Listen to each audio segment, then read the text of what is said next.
Hello. Is this on? Congratulations. Film fan first, journalist second. Oh, wow. Excellent. Thank you. I love talking to those. We can go on about this. But to keep this brief, you said that your screenplay was elevated by your performances. Were Brad and Leo always the choice, or were there other people you had in mind while writing this? Well, it's funny. They were definitely the people that I had in my fevered dream about who would be fantastic to do this. But I couldn't count on getting those guys. I mean, that's the crazy casting coup of the decade. But at the same time, though, it was dependent, since one person is playing the stunt double of the other, they had to go together. You had to believe that one guy could double the other person. So I had to come up with like a few different examples of people that have different actors who could do that. But because of that, I kind of needed to cast Rick Dalton first. Because once I cast Rick Dalton, then I would know who I would need for Cliff Booth. So that was kind of how the way it all worked out. And then it all worked out in the best way it could possibly work out.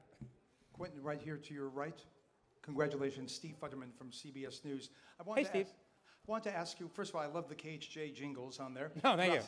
But I wanted to know, because I know you have to be sensitive about certain issues. The Tate family obviously went through some horrible things. Yeah. Tell us your contact with them, explaining to them what you were going to do, and not necessarily getting their blessing, but having them understand what you were trying to do. Well, then that's a really good question. Even the way you're posing it is an interesting way. I got Deborah Tate's phone number, and I gave her a call. We talked on the phone, and she lives out by Santa Barbara.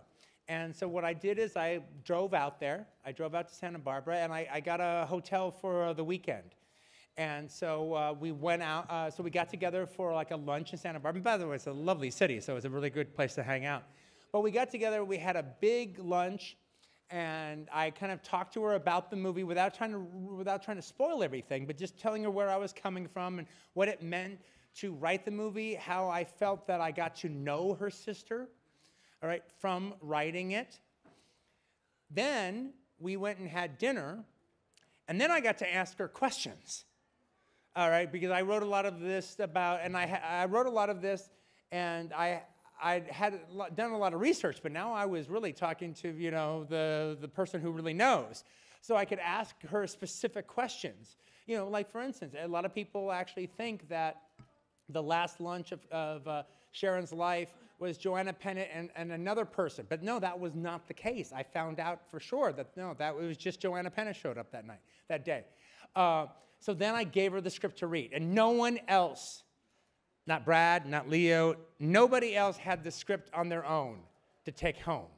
I gave it to Deborah to take home and read, and then that was like a Saturday, so then we got together on Sunday and talked about the script. No, that was Saturday, and then I stayed another night, and we got together on Sunday and talked about it. So the whole idea was to just, to let her know where I was coming from, and that I wasn't trying to be exploitive, and that I wanted to make her sister a character.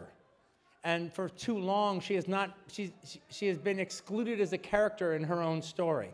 And I have to say, it's one of the things about the movie that I'm the proudest of. If you go back, any of you out here, look at like a 2020 piece on the Manson family. All right, on the anniversary of the murders, whether it be 6 years ago or 7 years ago. Watch it. Now watch it knowing who Sharon Tate is as a person, not just a celebrity person who died, not just a famous victim. You'll burst into tears watching the specials that we all grew up watching, because I think Sharon is taken seriously in a profound way. Sure. Russ Weekland, Hollywood Life. There's always been talk, rumors, that you're going to end at 10.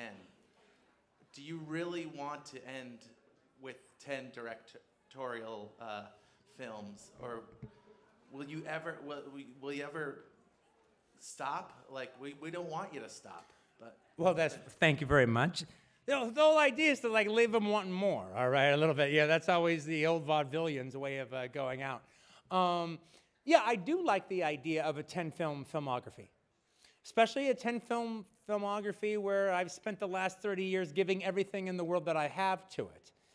And and then dropping the mic and saying, okay, that's it. And there's other things to do.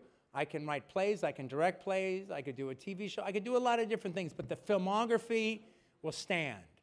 And there is an umbilical cord link from the 10th film to Reservoir Dogs.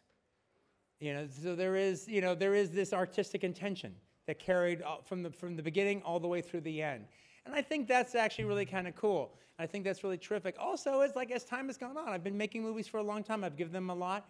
And so now I like the idea of being more of a writer and just me and my pen and a piece of paper and just kind of dealing that way.